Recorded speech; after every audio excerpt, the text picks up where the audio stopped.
Creatinine, সিস্টাসিন C এবং urine ACR test করতে চাচ্ছেন? তাহলে টেস্টের আগে এই 5টি ভুল এড়িয়ে চলবেন, কারণ কিছু বিষয় আছে যেই বিষয়গুলো আপনার রিপোর্টকে সাময়িক প্রভাবিত করতে পারে। ভিডিওটি সেভ করে রাখুন, পরবর্তীতে কাজে লাগবে। নাম্বার 1, অতিরিক্ত পানি পান করবেন না অথবা ডিহাইড্রেশনও থাকবেন না, স্বাভাবিক পানি পান করুন।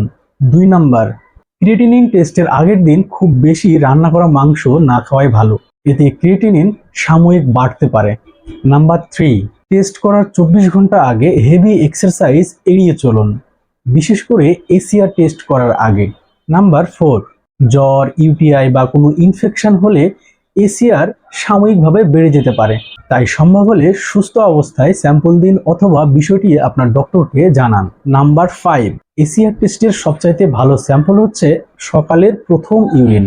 যদি সেটা সম্ভব না হয় তাহলে র্যান্ডমলি যে কোনো সময় আপনি দিতে পারেন। নিজে থেকে কোনো মেডিসিন খাবেন না, কোনো মেডিসিনের ডোজ পরিবর্তন করবেন না, এবং কোনো মেডিসিন আপনার চলমান থাকে তাহলে নিজে থেকে সেই মেডিসিন খাওয়া বন্ধ করবেন না। অবশ্যই ডক্টরের পরামর্শ নেবেন। একটা কথা মনে রাখবেন, টেস্টের জন্য ডায়াগনস্টিক বা ল্যাবের যেমন গুরুত্বপূর্ণ ভূমিকা আছে, ঠিক তেমনি আমাদেরও একটি গুরুত্বপূর্ণ ভূমিকা আছে, সেটি হলো আমাদের প্রিপারেশন।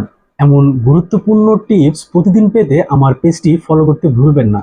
জনসচেতনতার জন্য ভিডিওটি বেশি বেশি শেয়ার করে দিন। ভালো থাকুন, সুস্থ থাকুন, আপনার সুস্বাস্থ্য কামনা করছি। আল্লাহ হাফেজ।